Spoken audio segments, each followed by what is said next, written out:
जोगमचलमणोभवं गतिं पत्ते भोक्ष्यामि समयपाहुर मृडमुश्रुत केवली भणिदं नमः समय साराय स्वानुभूत्या चकासते चिस्वभावाय भावाय सर्वभावांतरच्छदे।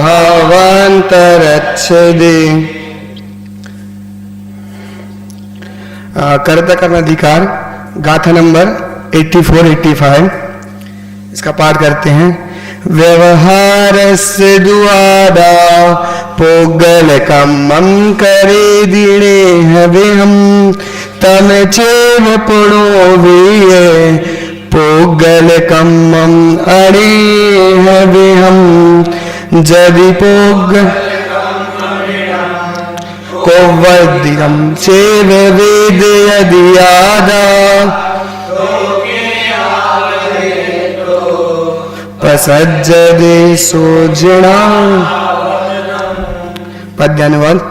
अनेक विध पुद्गल कर्म को करे भोगे आत्मा व्यवहार का कथन है यह जान लो भव्य आत्मा पुद्गल कर्म को करे भोगे जगत में यदि आत्मा दुई क्रिया व्यतिरेक्त हो सम्मत न जो जिन धर्म में। यहाँ पे देखो 84 गाथा में क्या कह रहे हैं कि व्यवहार से आत्मा व्यवहार सिद्धू आदा कि व्यवहार से आत्मा क्या करता है पुद्गल कर्म को करता है अनेक प्रकार के पुद्गल कर्मों को करता है और तम चेव पुणो निश्चय से उन्हीं को वेय मतलब भोगता है। किसको? पुद्गल कर्म के फल को भाई उन्हीं को करता है और उन्हीं को भोगता है। किससे? व्यवहार से। तो यहाँ पे देखो शब्द आपको शब्द की जानकारी दूं। ऊपर लिखा है अणेय व्यहम और नीचे लिखा है अणेय व्यहम। तो अब आप ऐसा कर सकते हो कि अणेय व्यहम में आ लग गया तो नहीं का अर्थ होना चाहिए तो लेकिन दोनों का शब्दों का अर्थ एक ही है। अणेय व्यहम का भी अर्थ क्या है? अनेक प्रकार का। संस्कृत में आप देखोगे नीचे नेक विधम ना एक विधम जो एक नहीं है मतलब अनेक है और अणेय में मतलब तो अनेक प्रकार का होता ही है। तो दोनों शब्द है अलग एक में आ लगा है तो निषेधात्मक अर्थ नहीं है। क्या है? दोनों का अर्थ अनेक प्रकार का है। अब देखो सब और इसमें क्या कह रहे हैं? व्यवहार से यह आत्मा पुद्गल कर्म को क्या करता है? पुद्गल कर्म को करता है और भोगता है। अब कोई समयसार को उठा के बता दे सबको। समयसार में लिखा है कि व्यवहार में ऐसे आत्मा कर्मों को करता भी है और भोगता भी है पर कोई इसकी उत्थानी का ना पड़े। इसमें देखो हेडिंग में उत्थानी का लिखी है अत व्यवहारम दर्शयति अथेन दूषयति कि इसमें ही दूषण करते हैं। समयसार को किसका ग्रंथ कहते हैं? निश्चय का। व्यवहार की बात भी इसमें है पर इसमें बेटेज किसको देना है? निश्चय को। तो पहले व्यवहार को बता रहे हैं फिर उसको ही उसमें दूषण दिखा रहे हैं। अब कोई यहाँ से कह दे कि समयसार में तो आत्मा को कर्म का कर्ता भोक्ता कहा है तो देखो इसमें व्यवहार कहा है मतलब आत्मा व्यवहार से तो है।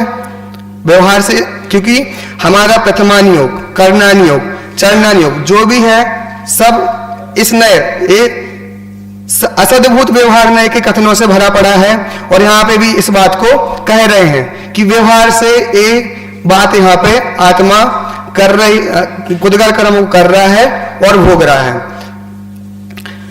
और फिर अगली गाथा में क्या कह रहे हैं? जदि जदि मतलब होता है यदि पोगल कम मैडम कुब्बदी अगर यह आत्मा पुद्गल कर्म को करे भोगे तम चेव वेद यदि आदा तो दो क्रियावाद यहाँ पे जो प्रकरण का नाम ही क्या है?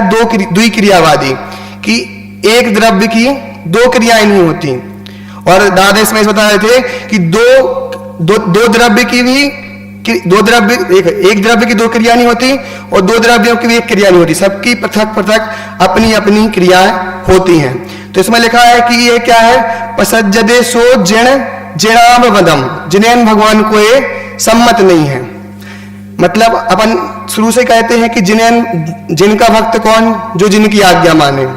तो यहाँ पे आचार्य कुंद कुंद देव कह रहे हैं कि उनको यह मंजूर नहीं है कि एक द्रव्य आत्मा खुद को भी करे, खुद के परिणाम को तो करता ही है, और पुद्गल कर्म को भी करे और भोगे।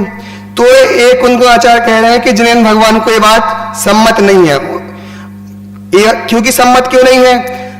ऐसा नहीं होती है, एक द्रव्य की दो क्रियाएं होती है, ऐसा है नहीं। व्यवहार से कह रहे, वही क्या बात है कि व्यवहार से कह रहे हैं, तो व्यवहार का पे दूषण दे रहे हैं। क्या होती भी नहीं है? होती तो दिक्कत क्या है? होती नहीं है, मान रहे हैं। इस अधिकार का नाम ही क्या है? कर्ता कर्म अधिकार। कि हमारी जो मान्यता है कर्ता कर्म की प्रवृत्ति, उस मान्यता को यहाँ पे नाश करना है। अगर एक द्रव्य की दो क्रियाएं हो जाएं तो क्या दिक्कत है? मतलब होती नहीं है और अपन मान रहे हैं, इसलिए जिनेन्द्र भगवान को ये सम्मत नहीं है, क्योंकि वस्तु के स्वरूप में यही है। अपन कहते भी हैं क्या, जिसका काम उसी को साझे, दूसरा करे तो डंका बाजे, कहते हैं। अब जैसे अपन कहें कि अपन कभी कभी कहते हैं ना माता अपने पुत्र से कि देख मैंने खा लिया तो तूने खा लिया ना, तो मैंने भी खा लिया, तेरा पेट भर गया तो मेरा ही भर गया।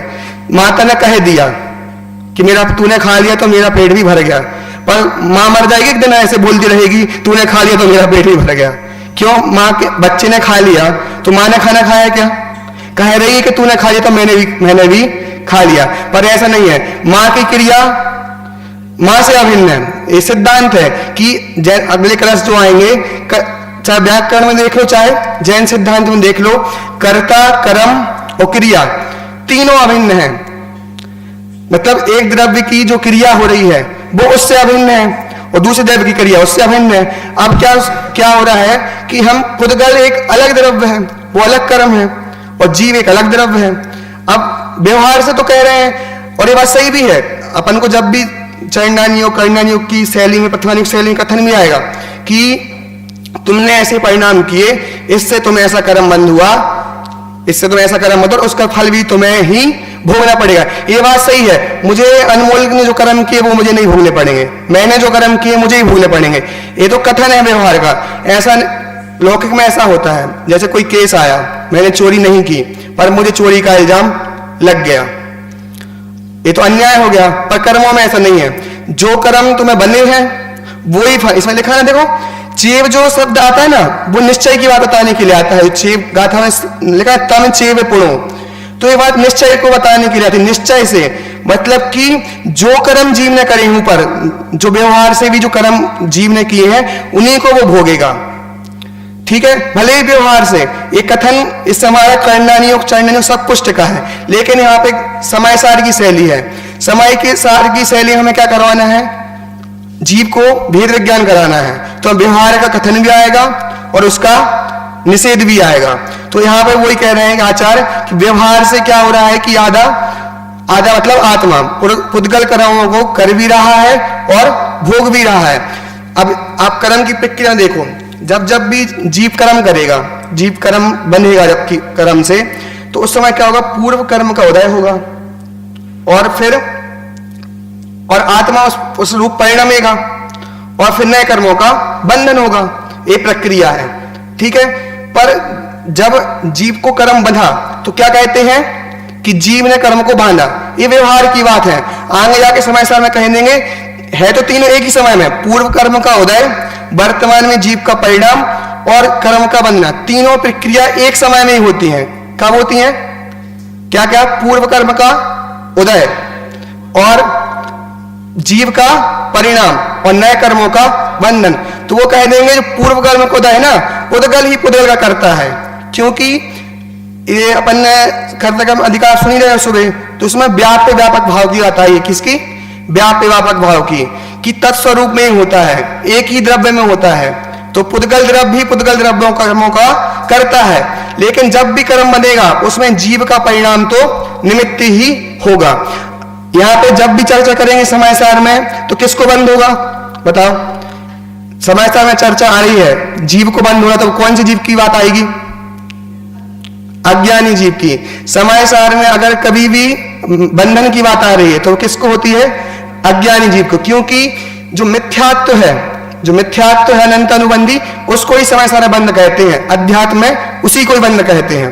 और चीजों को बंध उसका भी होता है, पर समय सार में और आध्यात्म में जो अनंतानुबंधी और मिथ्यात्व का से जो बंध होता है उसको ही बंध कहते हैं। इसमें अपन ऐसा डिफरेंस भी कर सकते हैं। अब जैसे अपन ने सूर्य समय से पढ़ लिया, हमने दो क्रियाओं को अलग अलग जान लिया, तो एक होता अपने पास चारों कसाय है, समझो, अनंतानुबंधी भी है, अप्रत्यख्यान भी है, प्रत्यख्यान भी है और संचलन भी है।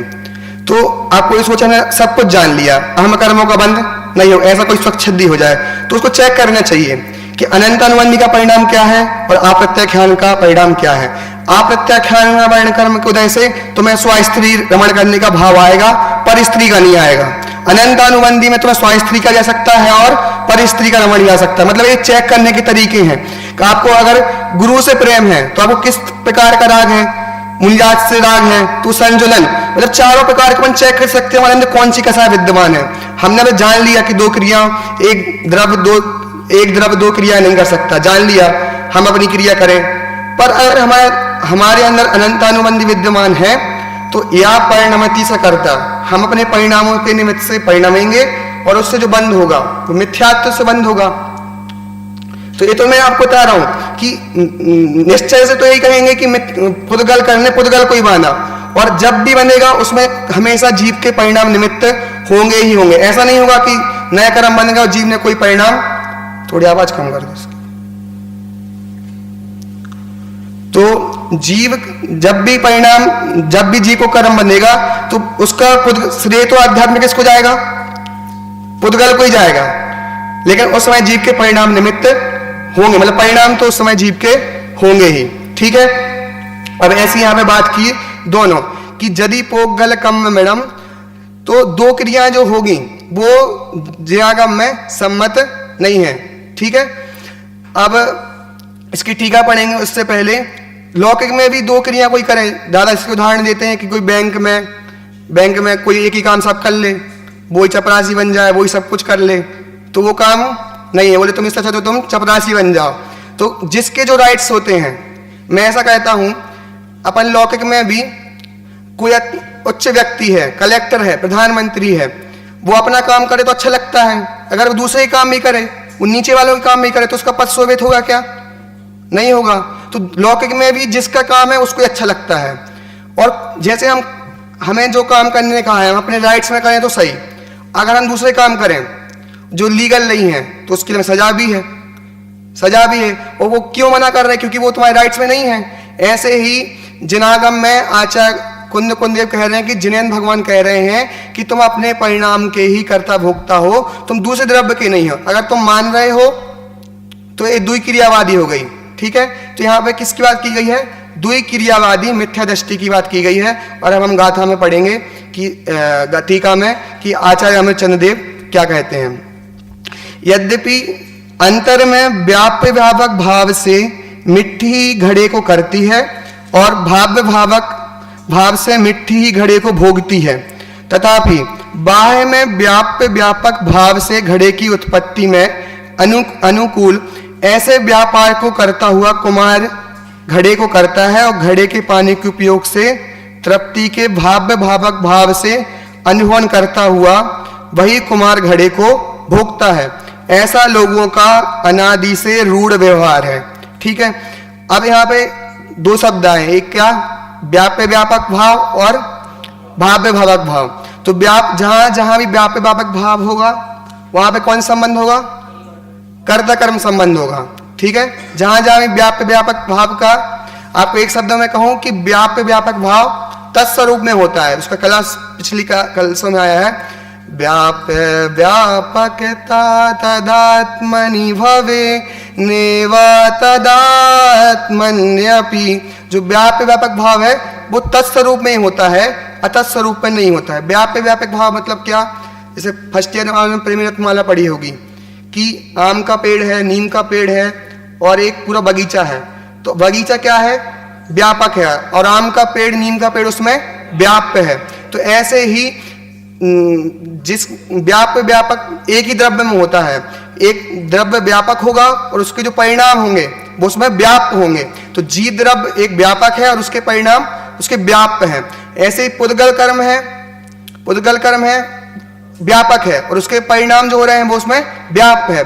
अब यहाँ पे और जहां जहां भी व्याप्य व्यापक भाव बनेगा वहीं वहीं भाव व्यापक भाव ही बनेगा। उससे क्या होता है, इससे कर्ता कर्मपना होता है और भाव्य भावक भाव से भोक्ता भोग संबंध होता है।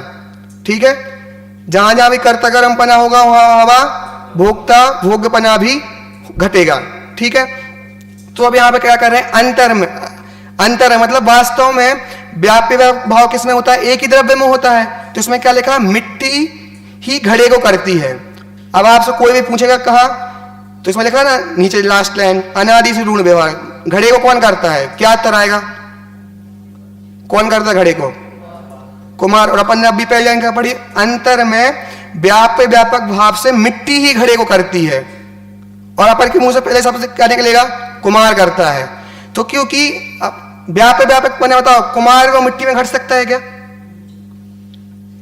क्यों, कुमार अलग द्रव्य है, मिट्टी अलग द्रव्य है, मतलब वो जी उसका अगर कुछ भी आ जाए, भाई साहब ऐसा कहते हैं कि कुमार घड़े में अपना कुछ भी मिला दे, मतलब कि अगर उंगली कट जाए और उसका खून उसमें लग जाए घड़े में, थोड़ा भी उसमें आ जाए, तो घड़ा कोई लेगा क्या, नहीं लेगा।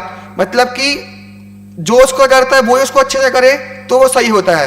तो इसमें क्या करें, क्योंकि कुमार या परिणमति सा करता, जो उस रूप परिणमित होता है वही उसका कर्ता होता है और वो उसमें व्याप्ता भी वही है। जो मिट्टी अगर देखो घड़े में आदि मध्य और अंत में कौन व्याप रहा है, घड़े में कुमार व्याप रहा है, कहीं कौन व्याप रहा है, मिट्टी। तो चेक कर लेना, जहां जहां भी व्याप्य व्यापकपना घटे, कर्ता कर्म पना घटाना हो तो व्याप्य व्यापकपना देखो कि उसमें पूरी तरह से कौन व्याप रहा है, तो वहीं उसमें कर्ता कर्म पना घटेगा।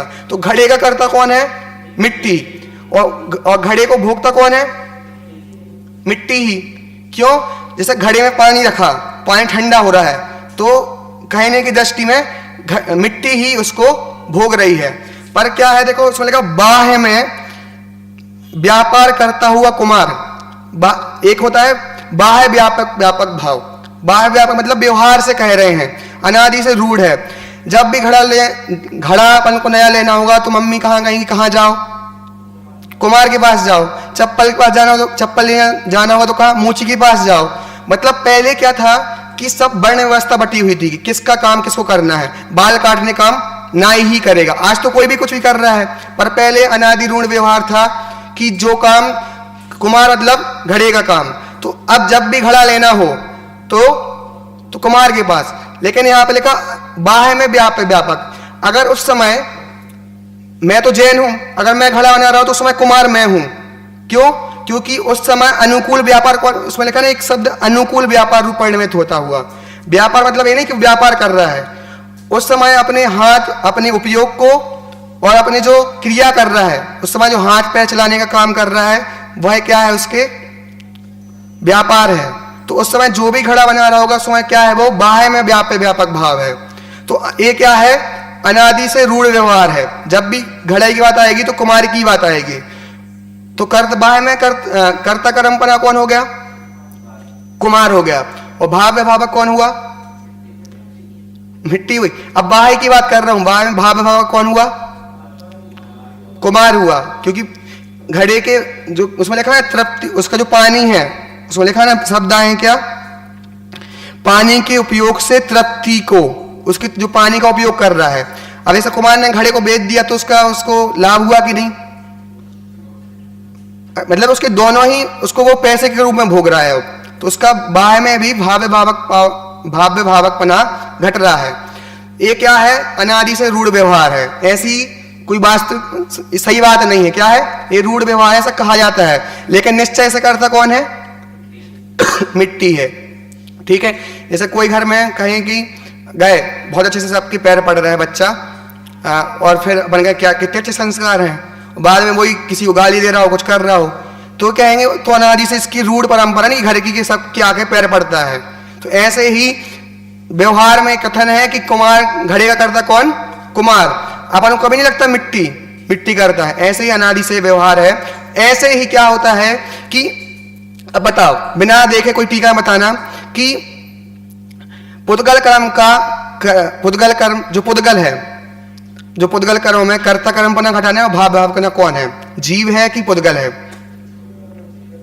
कौन है? हाँ देखो, जो निश्चय से भाव भाव पना किसमें घट रहा है?